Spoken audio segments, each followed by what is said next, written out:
A graça e a paz de nosso Senhor e Salvador Jesus Cristo, meu irmão e minha irmã. Vamos dar prosseguimento aos nossos devocionais no Evangelho de nosso Senhor Jesus Cristo, segundo Marcos. E hoje nós vamos ver no capítulo 9, do versículo 30 ao 37, que diz assim a palavra do Senhor. E tendo partido dali, passavam pela Galileia e não queria que ninguém o soubesse, porque ensinava os seus discípulos e lhes dizia: o Filho do Homem será entregue nas mãos dos homens e o matarão, mas 3 dias depois da sua morte ressuscitará.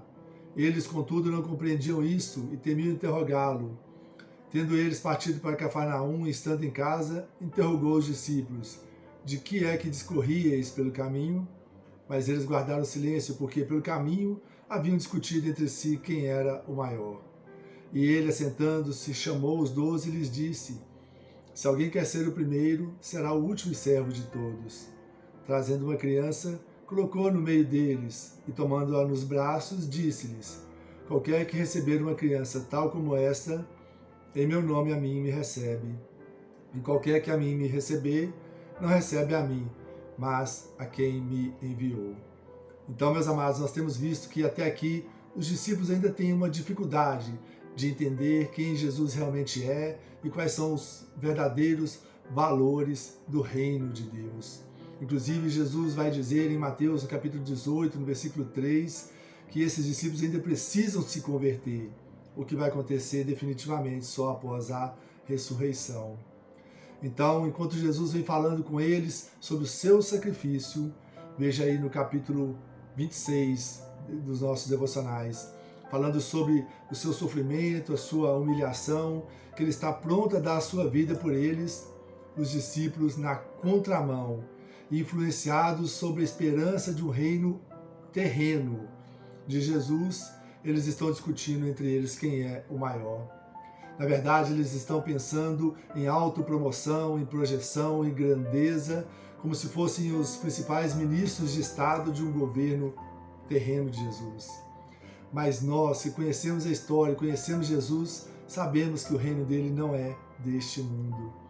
O Rei da Glória, o Senhor dos Senhores, o Rei dos Reis, ele mostra todo o seu esvaziamento e a sua humilhação, conforme o apóstolo Paulo relata em Filipenses, no capítulo 2, dizendo que ele assumiu a forma de servo, se humilhando em semelhança de homens, a si mesmo se entregou, sendo obediente até a morte e uma morte de cruz. Tudo isso em nosso favor, em meu favor, em seu favor, nós, pecadores que carecemos da graça e da misericórdia de Deus. Então Jesus percebe aquela discussão e, como um pai pergunta para os seus filhos quando estão fazendo algo errado, pergunta sobre o que eles estavam falando.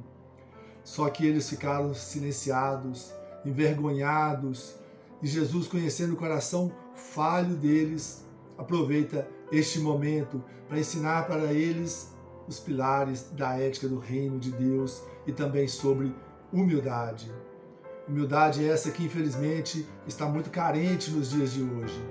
O orgulho ainda é um dos pecados mais comuns do ser humano. É o antigo pecado que levou à queda de Lúcifer e também que levou à queda dos nossos pais, Adão e Eva, lá no jardim do Éden. E este ainda continua sendo uma barreira para que exerçamos a nossa humildade, para que nós exerçamos o nosso amor cristão, o amor ao próximo e o amor a Deus.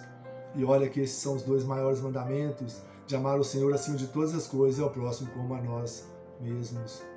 Meus irmãos, a palavra de Deus nos diz que aquele que se exalta será humilhado, mas aqueles que se humilham serão exaltados no reino de Deus.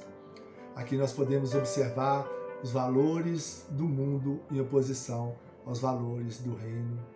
Mas não é só nessa questão em si. Olha aí ao seu redor, olha aí a mídia. Enquanto um mendigo que tem relações com uma mulher casada e com problemas psicológicos, ele é adorado, idolatrado no país inteiro.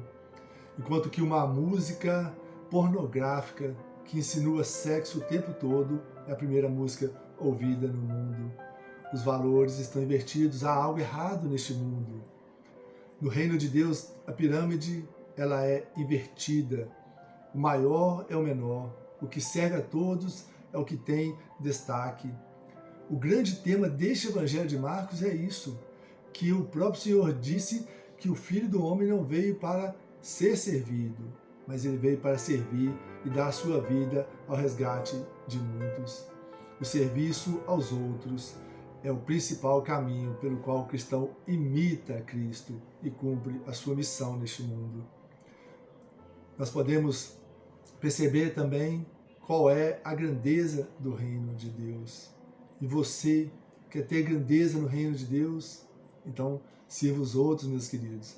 Parece fácil, mas se não nascermos de novo, não nascermos do alto, não nascermos do Espírito de Deus, também tem um vídeo aqui neste canal, você pode olhar, nós não poderemos fazer essas coisas, nós não somos capazes de fazer isto. Porque uma pessoa natural, uma pessoa sem Deus, ela vai se importar sempre com o seu próprio bem-estar, ou no máximo com o dos seus familiares.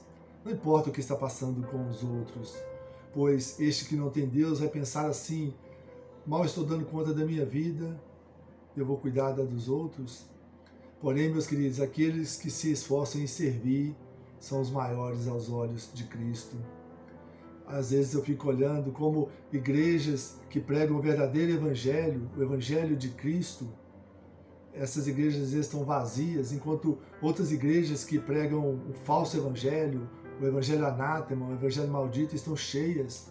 É por isso, meus amados, que as pessoas estão ali para serem servidas confortavelmente, em ar-condicionado, bancos confortáveis, mas não querem ser confrontadas, não querem se converter dos seus maus caminhos, querem só ouvir a mensagem que Jesus as ama, como se elas não precisassem mudar. Porém, estes esquecem que Deus tem outros atributos, muitos outros, e principalmente a justiça de Deus. Então, meus amados, ser servo é ter atitude, é ter ação. Nós simplesmente servimos, livremente atendemos às necessidades daqueles que precisam e sem esperar nada em troca. Em vez de usar as pessoas, o cristão serve as pessoas. O verdadeiro crente no Senhor Jesus tem um coração de servo. O que importa não é ser aplaudido pelo mundo, mas ser aprovado pelo céu, aprovado por Deus. O que interessa não é ser grande aos olhos dos homens, mas sim ser grande aos olhos de Deus.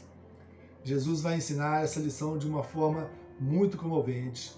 Ele vai pegar uma criancinha em seus braços e vai dizer aos seus discípulos que qualquer que receber uma criança como esta, em meu nome me recebe.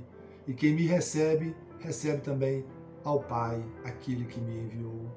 Ou seja, Jesus está colocando essa verdade em ação, porque quem recebe as criancinhas, aqueles que são colocados meio de lado, que representam os esquecidos, que representam os não percebidos, ou que representam os excluídos, na verdade recebe a Jesus Cristo e também recebe o Pai, e o Pai o recebe.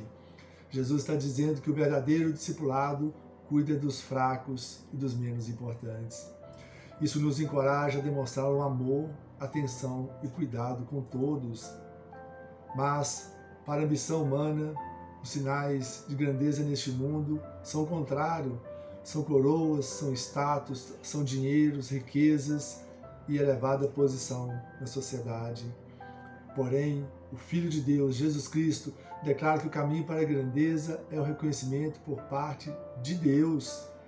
E isso se vem através da humildade e do cuidado aos mais fracos da família de Deus. Há uma grande recompensa em dedicar-se àqueles desprezados e marginalizados. Esse trabalho, muitas vezes, ele é até ridicularizado pelas pessoas aí fora, mas essa é a verdadeira medida de nossa grandeza aos olhos do Deus Altíssimo, aquele que será recompensado por Deus. O apóstolo Paulo vai dizer que nós somos salvos pela graça de Deus, mediante a fé em Jesus Cristo, e que nós somos feituras de Deus, criados à imagem e semelhança de Deus, para fazer boas obras. Tiago, o irmão do Senhor Jesus, ele vai dizer na sua carta, no capítulo 2, versículo 26, que a fé sem obras ela é morta. E ele vai perguntar: pode a sua fé sem obras te salvar?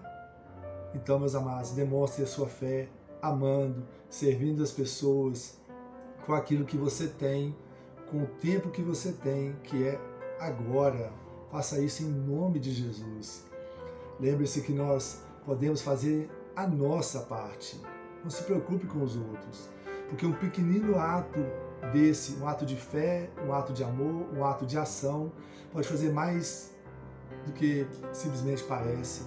O mais humilde ato de gentileza e de amor ao próximo pode gerar uma reação que vai desencadear até os céus, porque quando são feitas para Jesus e para a glória de Deus, nós seremos bem vistos aos olhos de Deus. Amém, meus amados? Que Deus te dê essa oportunidade de ser servo e receber o seu lugar e o seu galardão no céu, ao lado de Deus Pai, Deus Filho e Deus Espírito Santo. Amém? Que Deus te abençoe e te guarde em nome de Jesus.